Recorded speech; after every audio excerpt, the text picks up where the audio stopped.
Monday, November 8th, 2021, and the morning edition is live. On today's show, 2 people being questioned in connection with the death of a 4-year-old, restructuring underway at the Department of Immigration, and we'll tell you the significance behind the poppy. So let's start the morning off right.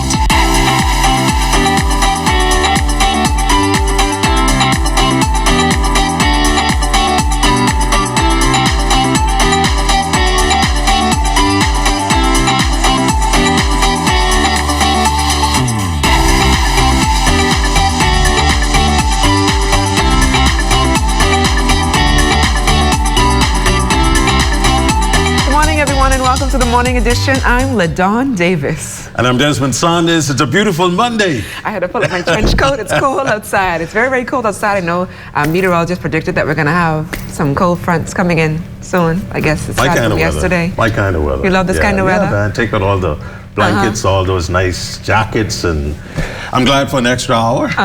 Yeah. I know Bahamians are going to be wearing their boots and their fur coats and their scarves and their turtlenecks. We just couldn't wait for this weather. This ain't like the weather in New York is. Yeah. Or Canada. Yeah. But man, this is the most exciting time of the year. We've got Christmas just around the corner, so some retail is going to be making some money, hopefully. And then November 11th, a very significant day. Yes, Remembrance Day. Because, you know, we're adoring our puppies. We have Mrs. Monroe Charlo. She's in the house this morning, and she's going to tell us the significance of the puppy. So you guys want to stay tuned for that. And we've got a great show. Vaccination efforts continue. I had an opportunity to go to Awaki yesterday. I like my regular conch salad, but the Ministry of Health team making sure that everybody's fully vaccinated, and great response. A number of people are responding, so that's a positive sign. You think that they got their vaccines as a result of today? You know what today means, right? In the U.S. You can't go to the U.S. unless you're fully vaccinated. So you think that drummed them up to go? Yeah, because we like to shop. Like to travel. Yeah. You know, some people they don't want to get vaccinated, but they're going to be on the plane in Walmart sometimes. So Thanksgiving's coming. Black Friday sales. Oh, Black Friday sales. Yeah. So we're going to have a great show, and what we're going to do right now is take it on the streets. Corporal Patrick Kemp, fast becoming an international superstar. I mean, he's traffic reporter extraordinaire. Patrick Kemp joining us with our morning traffic. Good morning. Good morning, Desmond. Good morning, LaDawn. Presently, we're in the area of Marathon Road, just north of KFC. And for our road users who travel this road frequently on a daily basis, you will notice that there's a sign that's to the rear of me. And that sign there is a no U-turn sign. A lot of persons are caught on a daily basis still committing this infraction of making this U-turn, where they either travel in the southern direction back on Marathon Road, or they make that turn there through Isabella. I'm going to send a caution note to those drivers to please to respect and obey the traffic signs that are erected throughout the streets of New Providence and throughout the Bahamas. These signs are erected and placed in various destinations for your safety and also to prevent any potential accidents from occurring. You will find yourself before the court for breaking the laws. Also, I would advise for persons who are not familiar with these signs, please, it's free information. You can go online and you can just type in highway codes of the Bahamas, where you can learn these signs that are erected through the streets. Over the weekend, we've had a number of accidents, 20 plus accidents. One serious accident that would have been in the South Andres area, Bowen Sound, where it involved a male that would have collided into a casuarina tree. He sustained serious injuries and is presently being attended to at the hospital at this time. Again, a caution to the drivers out there, please drive with due care and attention. The life that you save can be yours. And the cell phone usage while you're driving also is still a problem. It's still an offense. And I'm going to encourage you drivers out there to please cease and desist. Get the necessary equipment that you need to assist you with using your cell phone while you're driving. Back to you in studios, Desmond and LaDawn. Thank you very much, Corporal Patrick Kemp, fast becoming a staple in the mornings for that traffic. Staying on the outside, a strong cold front continues to move through the southeast Bahamas, generating showers and thunderstorms, while a high-pressure area will aid in producing windy conditions over the islands. Mariners in the northwest Bahamas should remain in port due to hazardous marine conditions. Beachgoers should refrain from entering the waters because of the high risk of rip currents and dangerous surf. And drivers and pedestrians should exercise extreme caution while traversing northern and eastern coastal roads, especially the Fishing Hole Road in Grand Bahama and the Glass Window Bridge in Eleuthera. In the northwest Bahamas, partly cloudy conditions, windy, cool with a chance of isolated showers. Small craft operators should remain at port, winds northwest to north, 15 to 25 knots, seas 5 to 8 feet near shore, but up to 12 feet in large northeasterly swells along Atlantic exposures. For the central and southeast, cloudy, scattered showers and isolated thunderstorms. Small craft caution is in effect due to swells, winds northwest to north, 10 to 15 knots with higher gusts.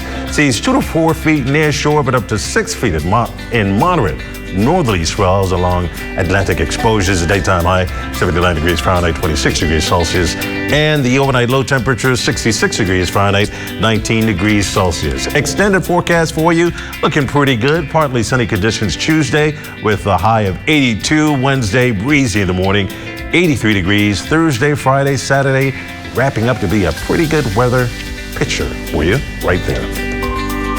Police are questioning an adult male and female in connection with the death of a 4-year-old girl who died in hospital on Friday. Police say the child was taken into the Princess Margaret Hospital around 5 o'clock Friday afternoon unresponsive and later died. Initial investigations revealed that the child, who is a resident of Major Subdivision, sustained several injuries to her body. Police are awaiting an autopsy report to determine the exact cause of death. Restructuring has begun at the Department of Immigration. In addition to changes already made at the top level of the department, other movements in the lower ranks are scheduled as early as Monday. Immigration Minister, the Honorable Keith Bell, says restructuring is being carried out to provide more efficient and effective service. A significant number of officers, they went through the training process and they still have not gotten their confirmation letters. A number of officers, in addition to the confirmation in appointment, they have not been promoted, some as long as 30 years for whatever reason, but they have been in a rank for a number of years. And the idea is I think that when a person works hard, they have produced, one way of rewarding them is through promotion. And we have to take care of the welfare, the well-being of these officers. A downward trend continues in new COVID-19 infections. Some 16 new cases reported in the Ministry of Health's latest dashboard. 15 of them here in the capital and 1 down in Long Island. From that group, just one of the New Providence cases had a travel history over the past 14 days. There are 9 females and 7 males from this latest update. 55 persons are receiving care in hospital. 43 listed as moderately ill, 12 in the intensive care unit. The death toll remains at 661, with 67 cases still under investigation. Significant changes are also in the pipeline for the detention center off Carmichael Road. Immigration Minister, the Honorable Keith Bell, says he intends to expand the facility. The report or the assessment is currently underway, and once that assessment is done, I can give you a better idea. In terms of looking at the facility itself, the government has no intention of moving the facility. November represents Deaf Awareness Month with this year's theme, Sign Language, Our Deaf Identity. Minister of Education, the Honorable Glenys Hannah Martin, in her official address to the community, noted that as each individual is unique, deaf people also present a specific gift in the growth of our country. The vision and mission of the Bahamas Red Cross Center for the Deaf speaks to challenging students to become all that they can be, in partnership with parents and community stakeholders, to provide a safe, quality learning environment. The Ministry of Educational and Technical and Vocational Training is committed to this cause as we seek to fully support the immersion of our deaf citizenry into the full participation of a progressive society.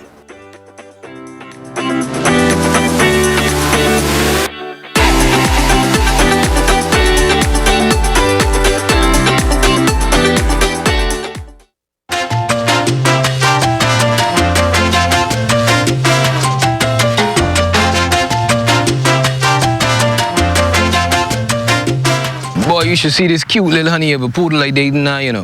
What, you with another girlfriend? Man, what happened to the last dog you was going out with? Man, I had to dump her, but she's getting too clingy. Well, I hope you protecting yourself. Yeah, you see, I don't let none of them know where I live.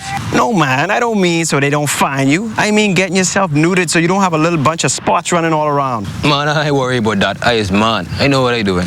Yeah, famous last words. Well, I guess you ain't hear what happened to Skippy, eh? What? What happened to Skippy?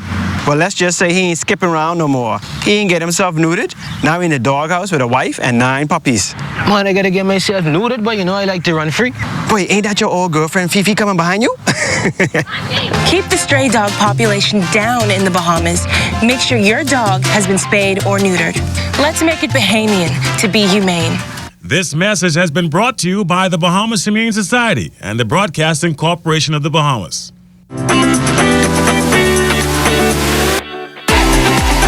As investigations continue into the death of a 4-year-old girl who reportedly died at her residence Friday, a neighbor telling our news team that the community remains in shock following the news of the child's death. In major subdivision here, we are a closely knitted family oriented around here. Never in my lifetime have we ever had any tragedies like this before. So, it's a sad day for us here in major subdivision. A neighbor who lives directly across from the home where the girl and her family lived gave this account of the 4-year-old girl. She was quite jolly and it was a sweet little thing. And she said, "Mama, do you have any juice or any apple and a biscuit?" So I said, "No, I don't have none of that, baby. But I have some soda biscuits," and I gave her 2. And I said, "Now you sit down and eat it." But then at the time she said, "No, I don't want to go. I want to stay with you." She was a pleasant little girl to me, Several parliamentarians were among those speaking out on the tragic death of 4-year-old Bella. Minister of State for Public Service, the Honorable Pia Glover-Roll, a mother of 3 girls, shared on her Facebook page, "As a woman, mother, and a concerned citizen, it brings me great pain to learn of the alleged recent deadly assault on a 4-year-old girl right here in New Providence." In a tweet on Sunday, Minister of Transport and Housing, the Honorable JoBeth Colby Davis, said, "As a mother of a young girl, I am deeply saddened by the news of a 4-year-old girl, which resulted in her succumbing to those injuries." And Director of Communications in the Office of the Prime Minister, Latre Ramming, tweeted on Sunday, "As a country, we must do our part to protect our children." Meantime, Bella's untimely death has sent shockwaves throughout this country, leaving many wondering, how can we possibly move on? Now joining us live is Prodesta Moore, President and CEO of Women United, a nonprofit organization to bring women together as one voice. Mrs. Moore, welcome to the Morning Edition. Thank you for having me. So talk to us a little bit about the death of 4-year-old Bella. It has left quite a sting for family members, neighbors, and the entire country. How can we all cope with such tragic loss? It is very difficult to even say how we are going to cope and move forward. Just hearing about the incident has brought shock waves to many, many families, in particularly women. We heard this news and my God, we are so devastated. Organizations, groups are coming together, women are coming together, men are coming together, coming up with trying to find some solution as to how we can move forward. Who are we going to hold accountable for this incident? How are we going to make other parents and other children feel safe? Understanding what has happened. We're still in shock. I'm still in shock. And speaking of working parents are now placed in a tough spot where they have to now leave their children or child in someone's care. How do they trust now, I guess, a person or a guardian after this incident? That's one of the conversations we had yesterday, because immediately after hearing about the event, we got together and we talked about the options that parents have. So, with COVID-19 happening, a lot of parents are finding themselves having to leave their young kids at home so that they can go into work.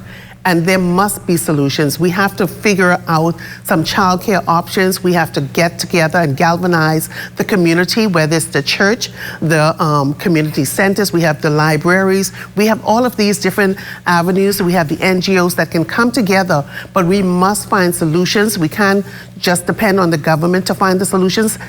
Communities and civil society must come together to find some solutions, because a child should not be left with someone that a parent can't trust.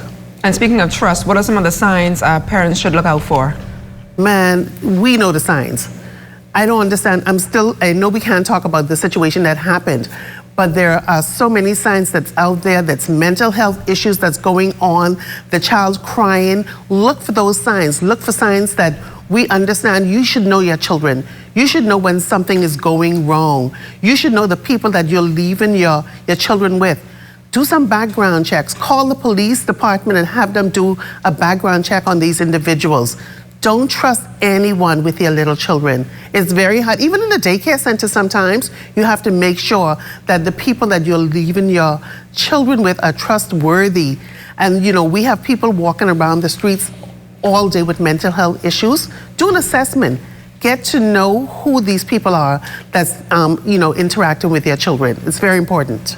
And one final question, what can be done, I guess, the stigma attached to therapy for mental issues?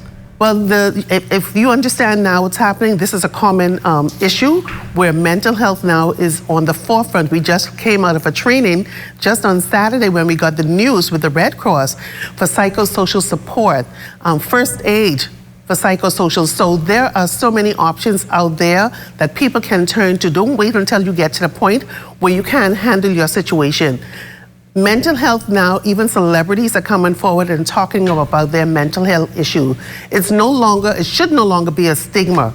Everyone should be able to come to the forefront and get the type of psychosocial support that they need, especially in the face of having gone through COVID-19, and even those persons who had gone through Dorian. Podesta Moore, thank you so much for joining us here on the Morning Edition, and thank you for those insightful information on this incident. Thank you so much. Thank you so much for having me today. All recognizing the 100th anniversary of the Poppy and the bravery of soldiers, veterans, and their survivors of the Bahamas branch during World War I and II, Governor General of the Bahamas, His Excellency the Most Honorable Sir Cornelius A. Smith, noted that although time has passed, the sacrifice of those men and women remain a legacy for the freedoms celebrated today. World War II was without a doubt the deadliest conflict in human history, in which over 75 million were killed. Tens of millions of people died due to genocides, starvation, massacres, and diseases. Now, while encouraging all Bahamians to purchase a poppy in remembrance of war veterans, the Governor General sending a special salute to the surviving veterans and their deceased comrades, all set to be honored this coming November 11th. It was Sir Haig who was responsible for introducing the 11th day of November as Armistice Day, which we now refer to as Remembrance Day. The main idea of the poppy was to raise funds for the care of surviving war veterans. And I am pleased to encourage Bahamians everywhere to purchase a poppy in support of this worthwhile cause.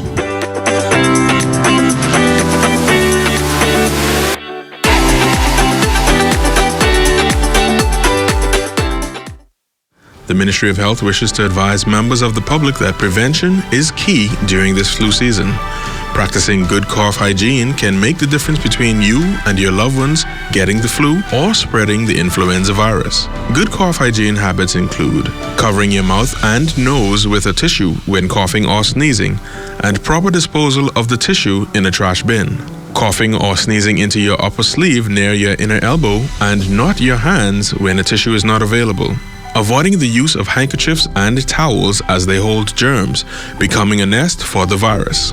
And frequently washing your hands with soap and water, which is listed as one of the most important steps you can take to avoid getting sick and passing the virus on to others.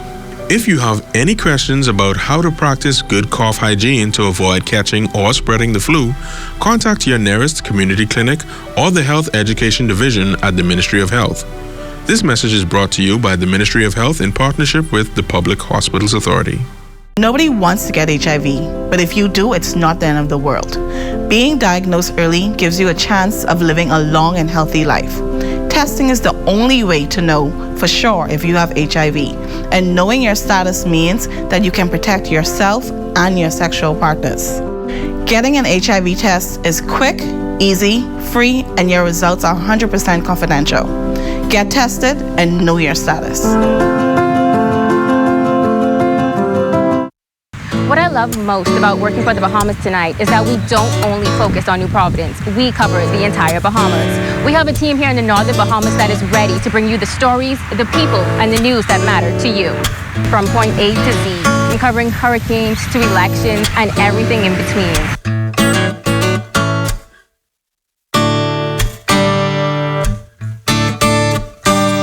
As an artist, I travel all over the world and I find inspiration all around me. In the people, and especially the environment. I love the Bahamas with all its natural beauty. From Abaco in the north to Inagua in the south and all the wonderful and colorful islands in between. But we must all do our part to keep the Bahamas healthy and clean, now and for the future generations. That's why I want you to find a little time to do your part. I'm doing my part because I care.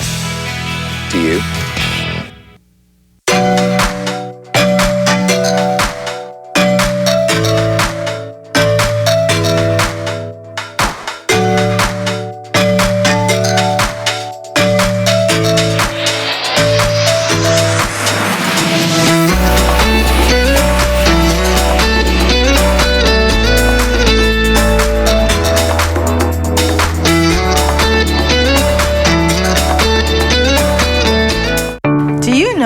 That adherence is more than taking medications?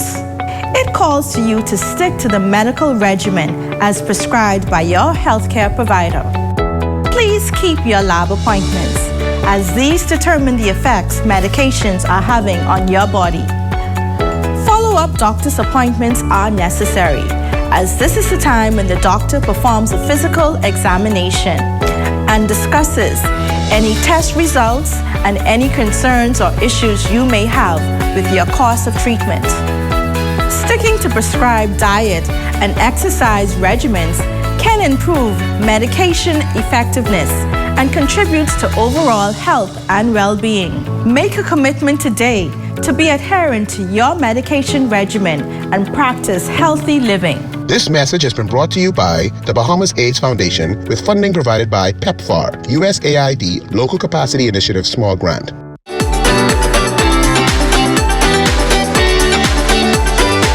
All around the world, the poppy is an enduring symbol of the First World War, and it brings to mind the sacrifice of those who paid the ultimate sacrifice in the fight for freedom. To tell us more about the poppy this morning is Chairman and Treasurer of the British Legion Bahamas branch, Adina Munro-Chalo. Good morning, Ms. Chalo, and welcome to the Morning Edition. Good morning. So tell us a little bit about what the poppy represents. Well, the poppy represents the bloodshed during World Wars I and II. Now, World War I started in 1914 and ended in 1918. And we have our Bahamian soldiers who also fought in World War I. And we have the poppy also having a birthday this year. The poppy is 100 years old this year. And it was instigated when the British Legion was incorporated as a non-profit organization on the 15th of May, 1921. And the poppy was selected as its symbol, representing that bloodshed and those who died during World War I. And so 100 years ago, the poppy is still in existence, and the main reason why the poppy is still here today, because the purpose of the poppy was to raise funds for those soldiers who survived the war, and also the poppy is used to remember those who died. And so today, as we bring it home to the Bahamas, we have 5 surviving World War II soldiers that still exist, and we care for them. The British Legion Bahamas branch, our mandate is to care for the survivors and also the widows of those who have gone on. And now we have 5 surviving World War II veterans and 1 of the female survivors who currently lives in Kingston, Jamaica. And we also have 18 widows of the fallen. How important is it for Bahamians to reflect on the fight of our war veterans? There should be a reflection because the Bahamas was there. The Bahamas was there 100 years ago, where we had 700 Bahamians that left our shores in 1915. We have the Bahamas being there during World War II, between the years of 1939, when the war ended in 1945, we had 300 Bahamians who served during World War II. So the Bahamas was always there, and we do have families today, including myself, whose fathers and grandfathers fought in those wars. And we are reflecting at this time of year the sacrifice that they made during that time for worldwide freedom. Earlier we spoke about the poppies. When can persons, or how can persons get poppies locally? Well, locally, due to the pandemic, we had an experiment done last year where we had standalone tables.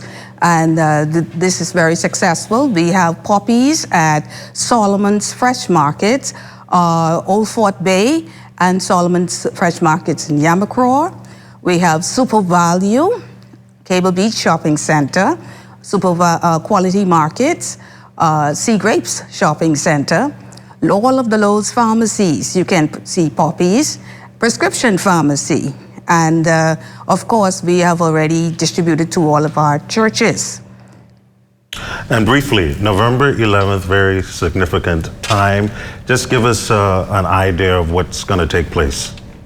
Well, on the 11th, Thursday, the 11th of November, the National Remembrance Day Committee will have the laying of the wreath at the Cenotaph at 11 a.m. It is a private gathering due to social distancing.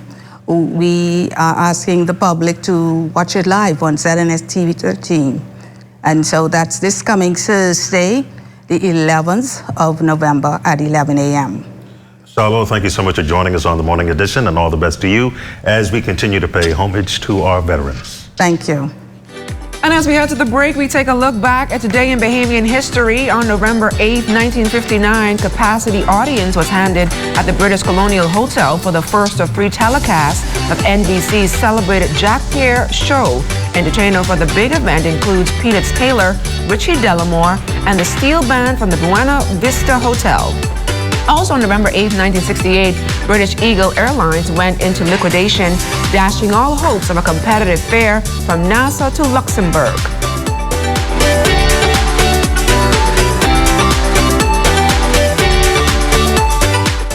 PrEP is for people who are HIV negative and are at risk of contracting HIV. When used properly, PrEP can provide a high level of protection against HIV, and it is even more effective when it is combined with condoms and other prevention methods.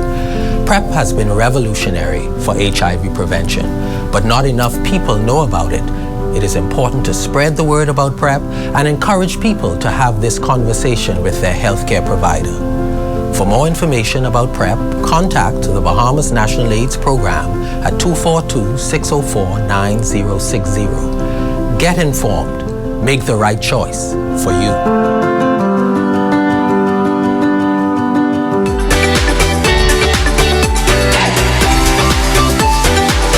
Bahamians were awarded for their outstanding contributions to nation building during this year's National Youth Awards. One of them is environmentalist Janisha Cartwright. The morning team caught up with the National Youth Award recipient recently to talk about this accomplishment, her outreach initiatives, and her love for the environment.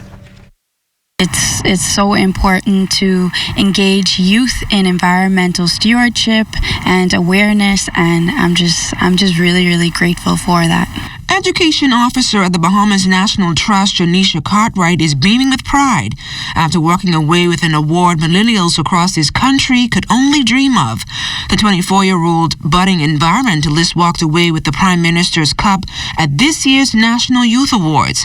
We caught up with Janisha on the grounds of the Bahamas National Trust to find out how her love for the environment and wildlife began. I Googled marine biology in the Bahamas and I found the Bahamas Reef Environment Educational Foundation.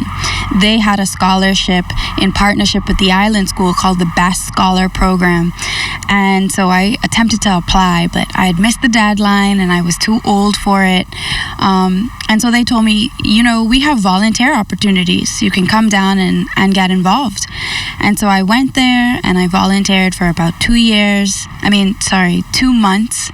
And then later I transitioned into an internship and then eventually a full-time position. And that's when Janisha discovered her true calling. That has made a tremendous impact in this country. In fact, Janisha has been quite instrumental in the development of mentorship programs for young people interested in making matters pertaining to the environment a lifelong career. At Brief, I was in charge of summer camps, and so I did a lot of planning and execution of summer camps on various islands, New Providence, San Salvador, Eleuthera, and Andros. I also did in-class presentations, field trips, and a number of different school assemblies, and more into mentorship programs when I got into my current position, which is the education officer at BNT, at Bahamas National Trust. And here I assist with mentoring interns that we have and pass through. I assist with mentoring volunteers, and I also do a lot of video work. So I'm currently creating an animated video series along with my colleagues called The Adventures of Zuma, which is for primary school kids. And then I'm also currently creating videos for high school kids, which is called Ecosystems of the Bahamas with the BNT. But that's not all, though. Believe it or not, Janisha is also a very own Ariel from The Little Mermaid. She explains the impact this cartoon character has had on the minds of our little darlings. I'm a professional mermaid with the Bahamas Mermaids, and so I use a tail to mentor the little ones and to teach about marine conservation. I get to attend birthday parties and school fun days and even corporate events to a certain extent. And I mean, just like kids listen to, Santa Claus when he tells them to eat their vegetables and stuff, it's always fun to see the way that they listen to, the lady in the mermaid tale when she tells them, pick up your trash on the beach and don't leave plastic in the water. And, I tell them why we do the things that we do and why it's important and which animals are directly impacted by that. That's off to Janisha. Yeah, she's Great job. Fantabulous job. Fantabulous job there. Excellent. All right, and be sure to stay tuned into the ZNS Network for news as it happens, TV and radio updates throughout the day. Then you can tune into the Northern Edition at 6:30 and the Bahamas Tonight at 7. And that's a wrap for us this morning. For the entire team, I'm LaDon Davis. I'm Desmond. We'll be back tomorrow morning, same time. Have a great morning, everyone.